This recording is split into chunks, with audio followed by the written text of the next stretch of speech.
All right, here is another back test. Um, this one is for 6 months from the beginning of October to um, basically to April 1, right? So 6 months.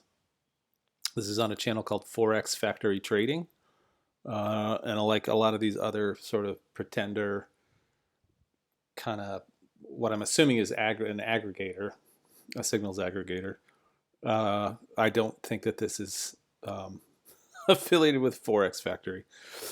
Um, Yeah. So overall, the this channel has pretty good format, pretty usable format. One thing I notice, so I did a 6 month test on this channel, FXTM, and someone had told me that this was a copy of either this channel, Forex Signals Factory, or this channel. And so I ran tests on both of them, and they are not they don't appear to be copies of of FXTM. The results are totally different. Um, yeah. So having said that, yeah. So we can take a look at the um, the signals format, which is pretty good. It's usable. It's easy for a copier to read. It's easy to set up. Um, a copier to follow this. One issue is, of course, this TP3 open. A copier is not going to know what that means, and so at least in the case of our copier, it will just default to the sort of your backstop target price, whatever that is that you fill out in the, you put in the EA settings. And just also, one thing that occurs to me as I am doing these back tests is, I build these set files so that these will trigger. And so maybe I should just make them available. We'll just make them available. If you have a license, we'll start making set files available in the user section in the user portal. So it makes it easier for users, for you guys. This here, you can set up the copier to trigger at a message like this because it has the symbol. It's got the action term, right? Buy or buy now. Um, but I don't mess with them. I usually only deal with these that have like a set entry price because they have the best risk to reward, the most structured risk to reward. So I set the copier up to ignore anything that has no entry price. That's just how I do it. Yeah. So let's take a look at the results. We've got March, we've got February, and we've got October to January. So a 6 month look back, essentially. And in case this is the first time watching one of our videos, backtesting videos, I always start with a $10,000 initial deposit, and I do 0.1 size lots.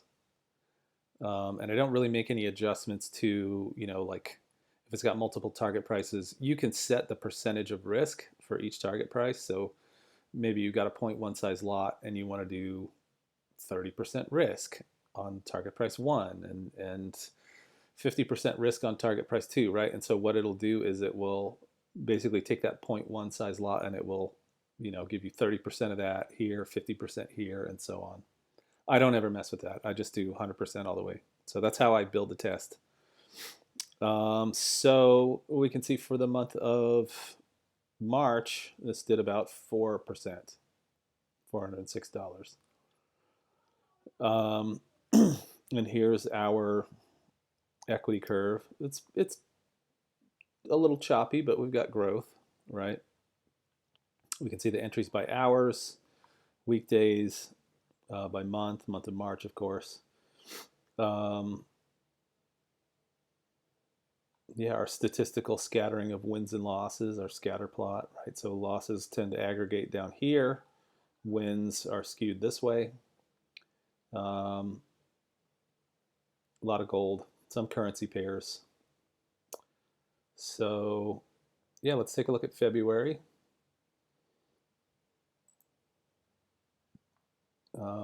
Same methodology for the test. And you can see in February it did about just under 7.8%. Again, not too bad. Similar equity curve, right? A little bit of chop, but overall pretty decent if you hang in there.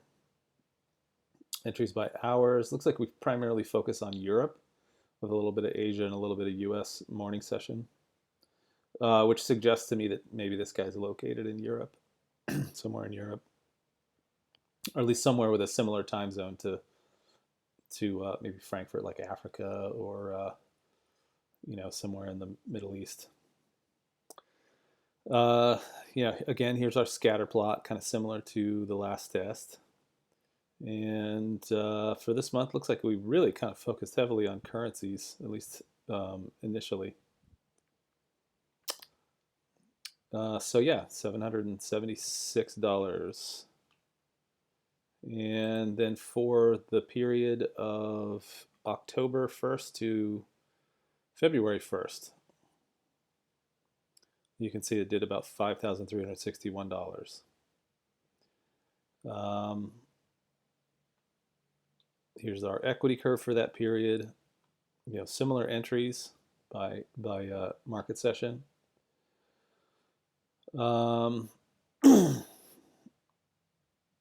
And then our entries by months, of course, we did October, November, December, January, so 4 months. So that's a 6-month, and again, our statistical scattering of losses. You can see, like on the scatter plots of all of these months, that we really tend to hover here in the loss, where we have losses in this range. So that's good. I like to see that. No huge losses, and our wins have a nice upward slope. So we got a lot of trades that have a significantly higher reward amount compared to the risk that's being taken.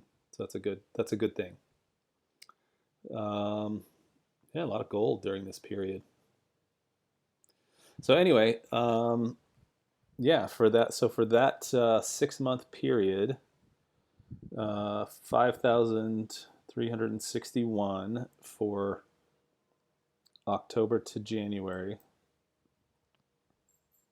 776 for February, and where were we? 406 for March. So that leaves us with $6,543 on a $10,000 account, initial account. So that's not too bad.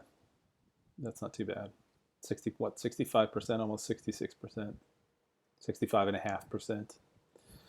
So yeah,